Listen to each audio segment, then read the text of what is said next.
మీరన్న మాటలన్నీ నిజమే అనుకుందాం సార్, జరిగిన చరిత్ర నిజం అనుకుందాం. ఖిలాఫత్ మూవ్మెంట్ గురించి ఏంటి మరి? ఖిలాఫత్ మూవ్మెంట్ మాట్లాడితే జరిగింది 1919. ఖిలాఫత్ మూవ్మెంట్ అనేది ఏంటి? ఖలీఫ్ అనే వ్యక్తి ఎవరంటే ఇస్లాం యొక్క రాజకీయ మరియు మత పెద్ద.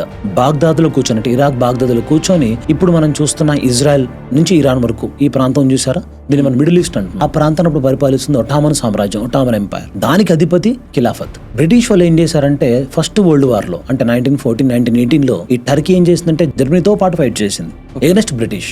మరి మెడిటరేనియన్ సీ అనేది చాలా ఇంపార్టెంట్. అది ఎవరు కంట్రోల్లో ఉంది అంటే ఖిలాఫత్ కంట్రోల్లో ఉంది. సో ఇప్పుడు ఖిలాఫత్ ని దించితే తప్ప వీళ్ళు మెడిటరేనియన్ సీని కంట్రోల్ చేసుకోలేరు. సో దానికోసం వీళ్ళు ఏం చేశారు, ఉన్న పలంగా ట్రీట్ ఆఫ్ సర్వీస్ ని సైన్ చేయించారు. ఈ యొక్క ఖలీఫా పదవిని ఎవరు కోలుకోవట్లేదు, ఎస్పెషల్లీ ముస్లింలు కోరుకోవట్లేదు. దీన్ని ప్రజాస్వామ్యం చేయదలుచుకుంటున్నాము, let's democratize the Khilafat, Ottoman empire ని డెమోక్రటైజ్ చేద్దామని చెప్పేసి. ఆ మూమెంట్ మొదలెట్టింది భారతీయులు కాదు, మొదలెట్టింది అలీ బ్రదర్స్.